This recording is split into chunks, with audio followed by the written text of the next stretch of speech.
So about the mediation, there was no conclusion. So it started out kind of strange because they gave me a paper and it said, I knew that I had to pay. I didn't know how much.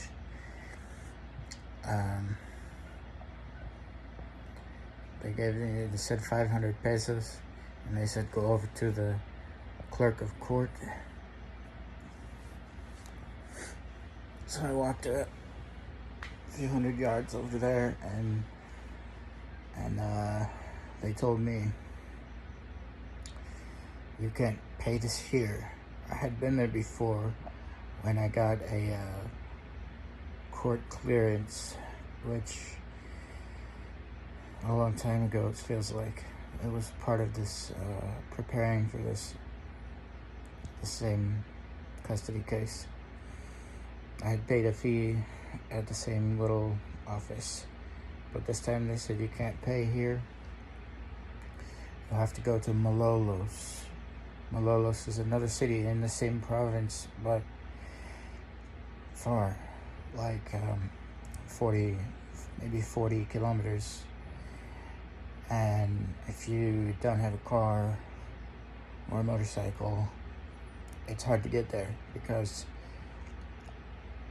I don't think there's like a bus that's just regularly driving back and forth between Malolos and San Jose del Monte. And as far as other ways, it would require a lot of transfers and maybe, walking, and just an irritating journey. I think when I did commute there one time with Jinky way back in 2017 from Caloocan, just right next to San Jose del Monte,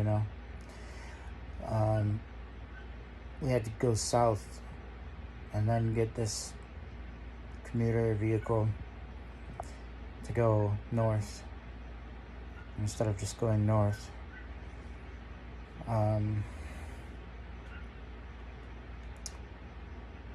Yeah, I remember I called you from there. I thought I was far north, but it was just traffic that made it take forever, and it's not very far compared to where I am now.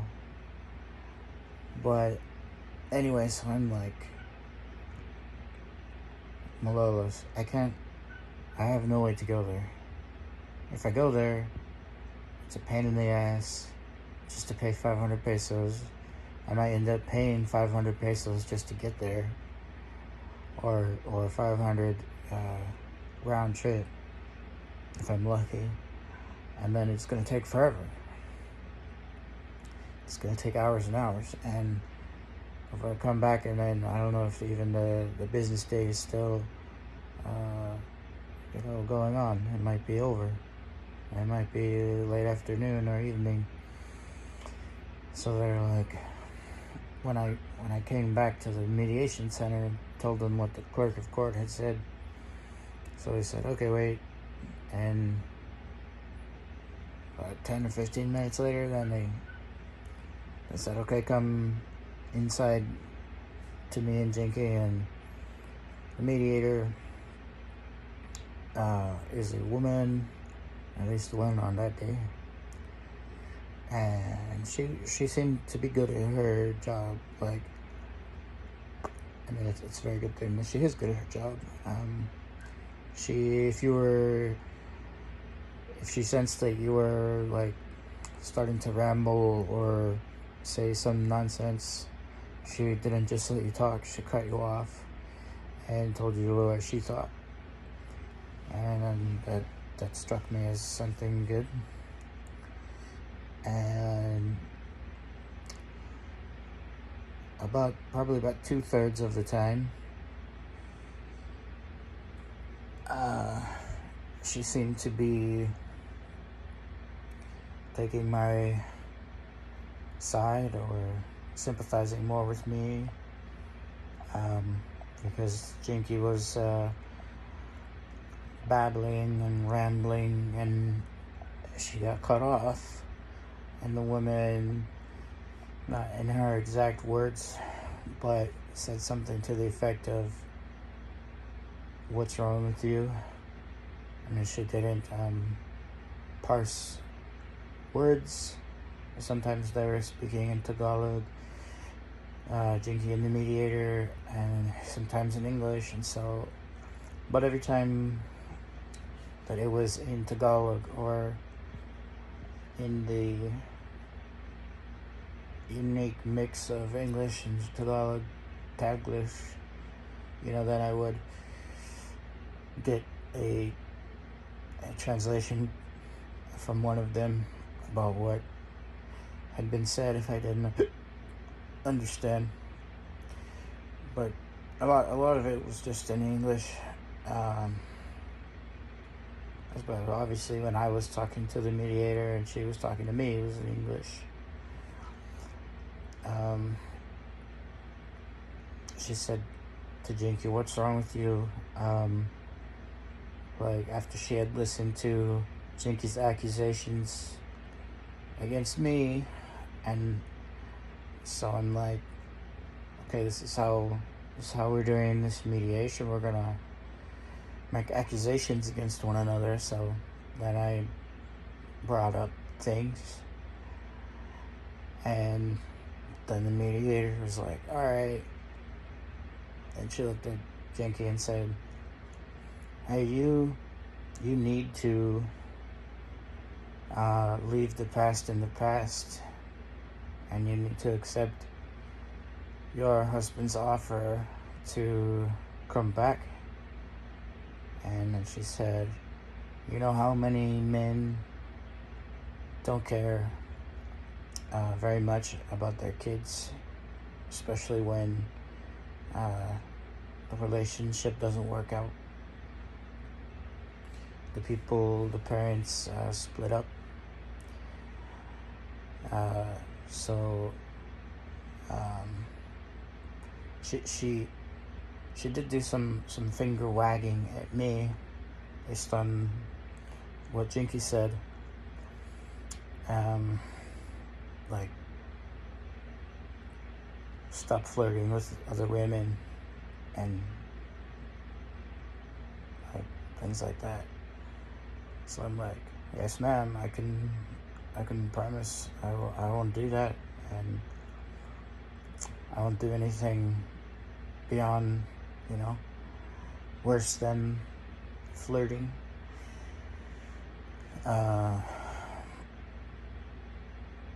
And she said to Jinky, "You need to accept to live in Ilocos Sur, this province. You need to accept to go live where your husband is living." And Jinky at some point said that she wanted to continue living in Caloocan in Metro Manila. So it seemed like the mediator wanted to write up a document, type up a document right then on the same day, yesterday.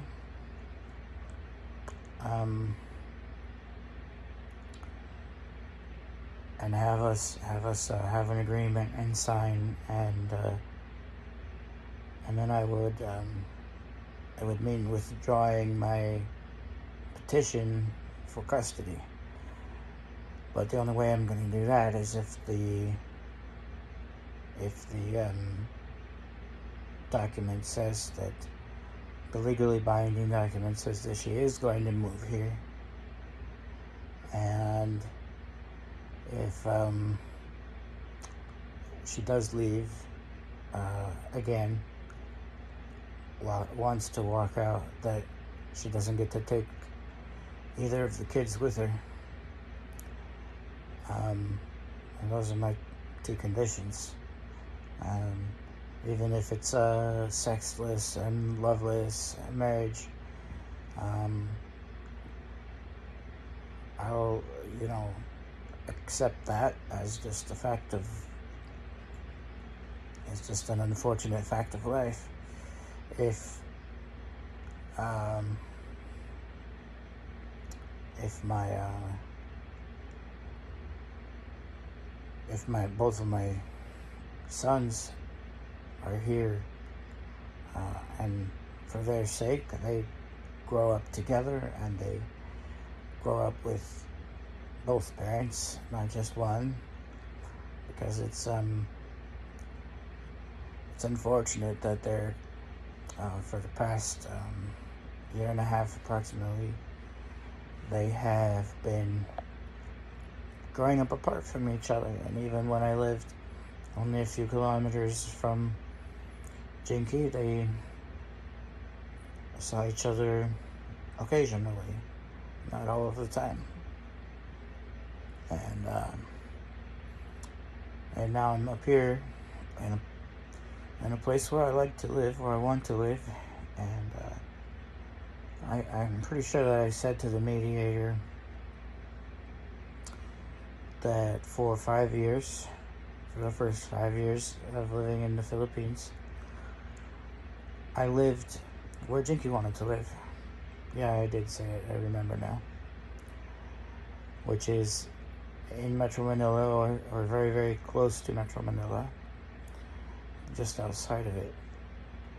I said if it was up to me, 6 months after coming to the Philippines, we would have been in Visayas, near a white sand beach, or whatever color sand beach. Would have been near a beach, a nice coast without, trash and whatever. And we have that lifestyle.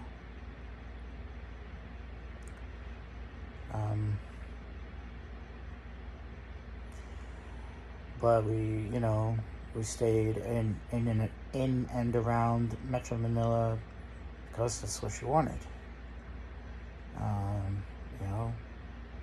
I considered it a compromise that I was willing to make. I was willing to accommodate her desire to stay in and around Metro Manila.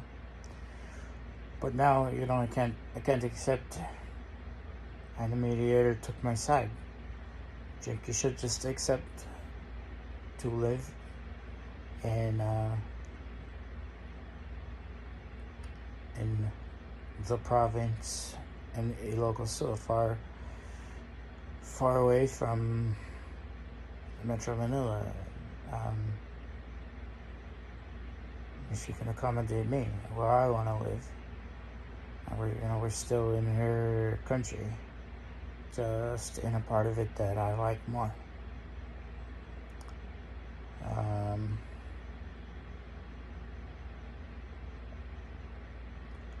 So there's a part of me that wants to give up on Jinky, because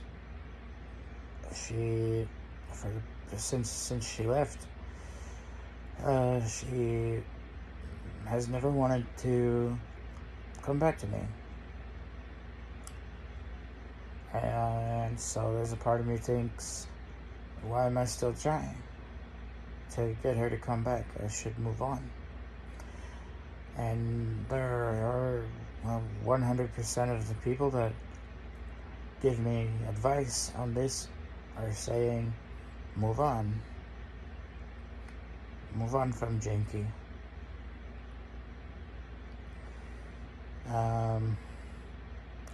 And then so at the end of the mediation there, I guess the mediator decided that we had gone on long enough, and there were like 10 or 12 other people. So I don't know how many other mediation sessions, 5 or 6 other sessions pending for the mediator to listen to and mediate. So our time was up, and she scheduled a second mediation session for June the 7th, and so we have to go there. And on that day, I would say there's a 0.0001% chance that Jinky will sign an agreement that the mediator types up, saying that she will come back to me, and probably there'll be something in there about how I agree to always be respectful and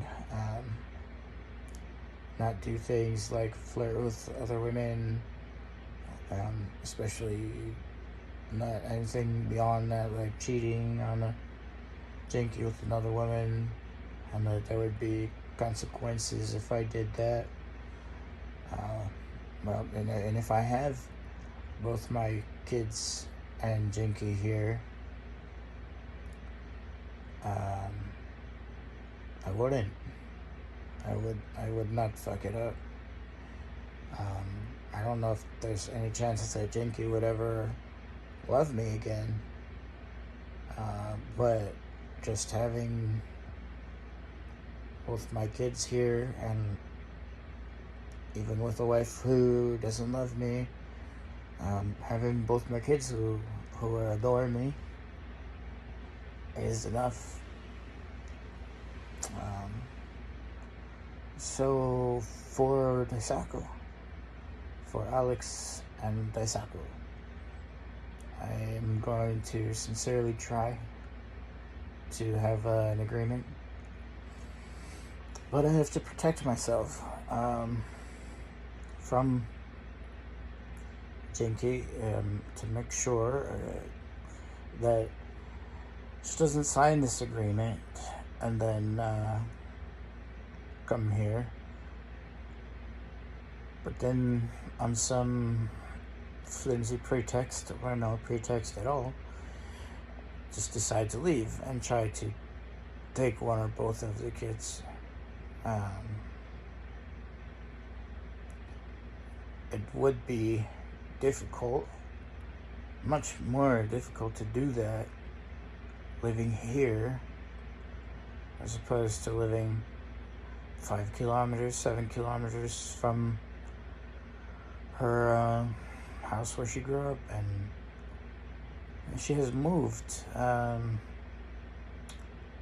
She took her air conditioner that I bought for her and Daisaku out of the house that I paid to have built, and the room where she used to be, where she used to sleep every day after leaving me. And she says she took it to her auntie's house, but the suspicious thing is, I have asked to, like after spending time at the mall, I asked to take to size, like, I'm tired of the mall, which is true. I said, I want to go, but I want to continue spending time with Daisaku, just hanging out. So I said, you can come to my hotel room, we can hang out there. No, she don't want to do that. So I said, okay, well, let's go to where you live, to your auntie's house. No. She said no. That, some bullshit excuse like, I respect my auntie and it's her house, so I can't just bring you there. Yeah, you live there. She lets you live there. Presumably you have your own room, and you took your air conditioner there, so you moved there. You don't take an air conditioner to a place, install it in a place where you're just visiting. So you live there now. So in a way, it's your house too. So, and I'm still your husband, and this is your son.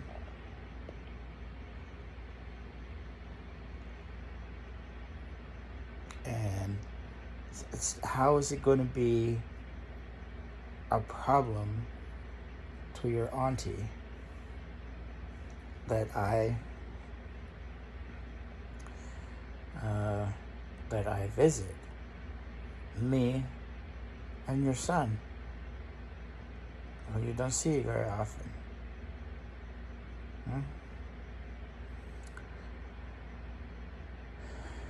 How?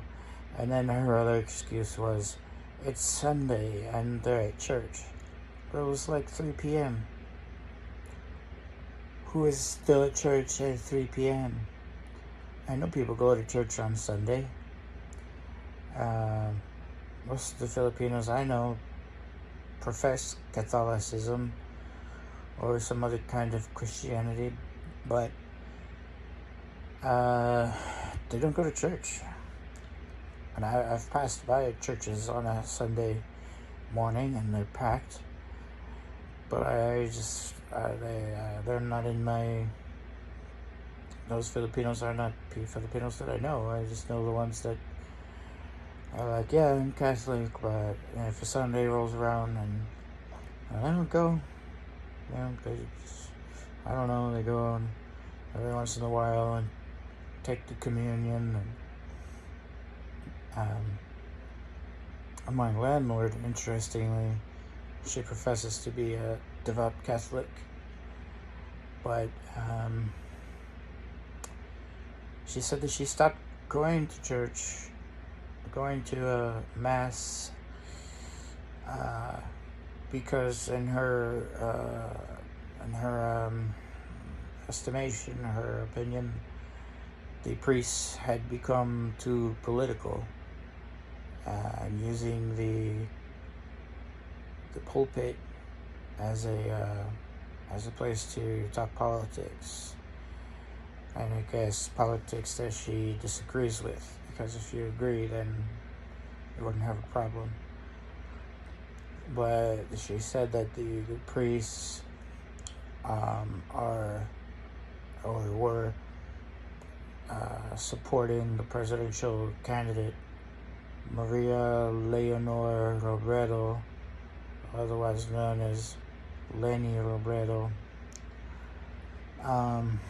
and saying negative things about the candidate who ended up winning, Ferdinand Marcos Jr.,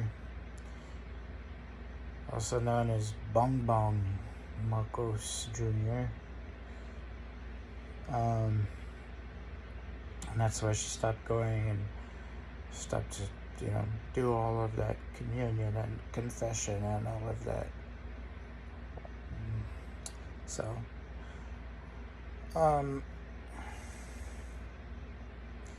so you go to churches in the morning. I mean, I know that I didn't grow up Catholic, and I do things differently in the Catholic Church, and then they do things that I'm not familiar with. But, like, I had Catholic friends growing up, and maybe I've had a Catholic friend as an adult, but I remember that Walter Scott Byers V, aka Wally, the next door neighbor on Norman Montiel Street in El Paso, that he was Catholic, and he would be home on a Sunday midday in time to watch the football games, just like me after a Lutheran church service, after Dad's Lutheran service time.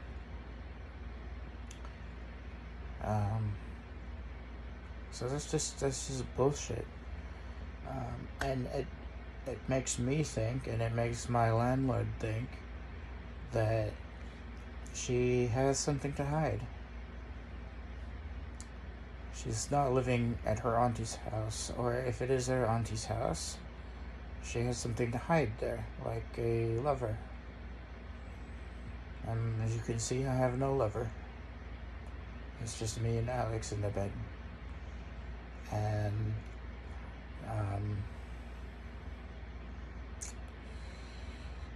you know, my lover is not just like waiting outside in the living room for me to finish this video. I really don't have a lover.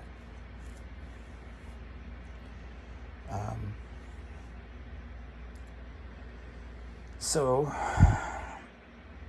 yeah, it's either not her auntie's house, it's a house of some guy that she's living with now, and who is her lover. Yeah, that, or she has something to hide at her auntie's house. But I've met her auntie. She's perfectly fine and nice. But she's definitely on Jinky's side. And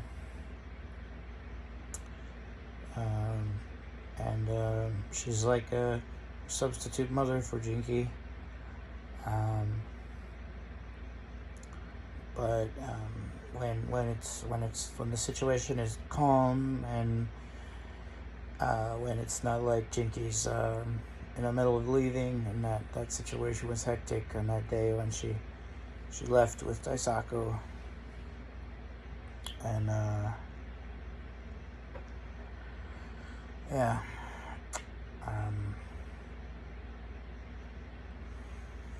on that day I think that the auntie was there, but and she was definitely had a scowl on her face, and definitely on Jinky's side.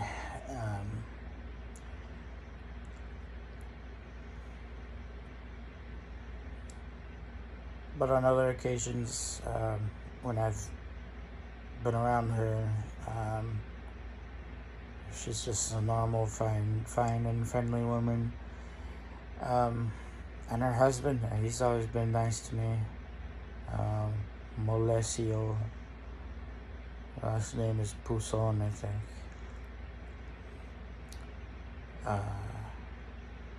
And I don't remember her name at all, but them and their kids who are not small. They're like in their late teens or something.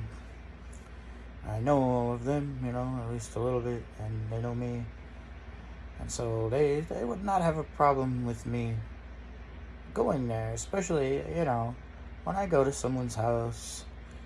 I'm behaved. I'm always behaved. I'm not the type of guy to go there and make a fool of myself. Do some nonsense. I'm always respectful, and kind and courteous, in my actions and in my words when someone invites me into their home. So there's no reason, unless you're hiding something. There's no reason for her, unless she is hiding something. I mean, there's no reason for her to deny me entry. A short visit, 1 hour, maybe 2. That's it. We're just hanging out. So they probably have a living room, and then we just sit in the living room, I'll go into the room where Jinky's staying. What's the problem with that?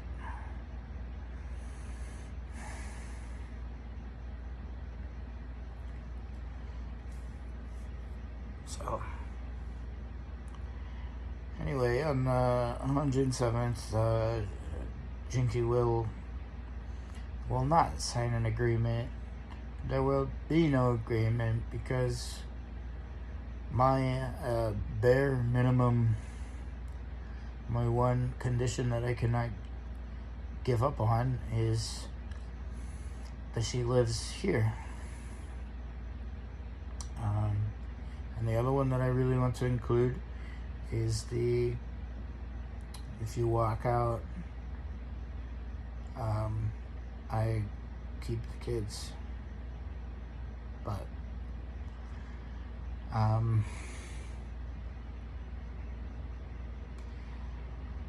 you know, if I had to get rid of that, even if I could be convinced to get rid of that, and then it would just be like, oh, we have to have a custody case, a hearing again, maybe it'd be gone this time. You know, she can be the one to do this fucking far ass traveling. She can be the one that has to come up to here to do the new custody case. Come to the hearings, stay in a hotel and shit.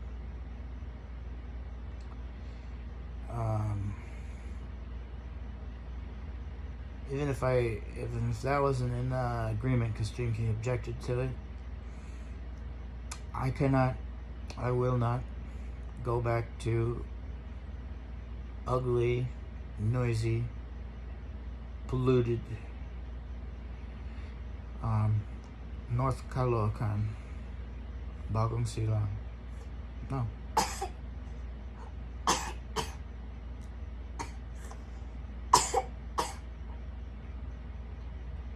And I'm not going back to San Jose del Monte or any part of Metro Manila or any city that's right on the border of Metro Manila, like San Jose del Monte and Antipolo. I mean, Antipolo would be alright because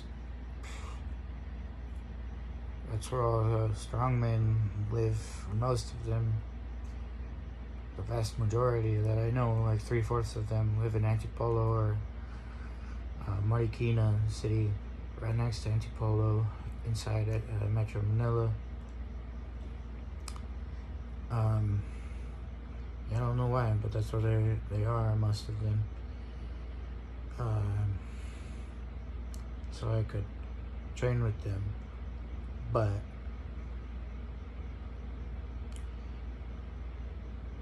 that would just be like making a good thing out of a situation that I don't really want. And so you know, I want to stay here, you know, plus I have a obligation to stay here because I have a 1-year lease, and even if I didn't have a lease, I want to be here. I just moved here. I think it's been 1 month now since I arrived. So, and I like it. I like Bantay, this city, this neighborhood, barangay that I'm in, and the proximity to Bigan, etc. So yeah. So Jinky will not agree to come here. It's not gonna happen. Like I said, the percentage chance that that's gonna happen. So she will sign a paper that legally obliges her by a certain date. We'd have to set a date.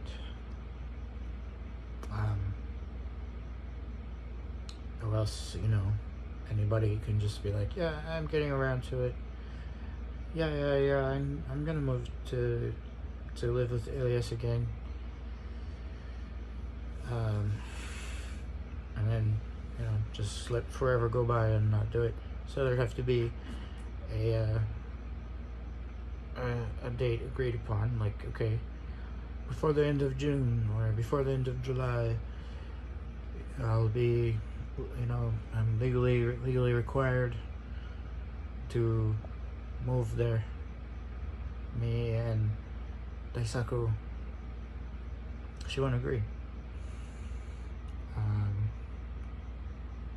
She likes living in Caloocan, and besides that, there's a very, very high probability that she has someone else in her life who she likes more than me and is in love with. So she won't. So there will be no agreement. So there'll be no agreement with the mediator, and so the first hearing will, unless something happens, will be, something, unforeseen, like a crazy thing. But if everything just stays pretty much normal, then the August 17th will be the first hearing.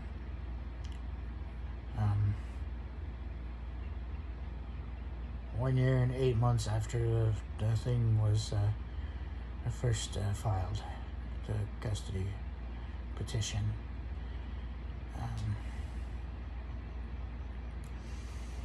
And we'll go from there.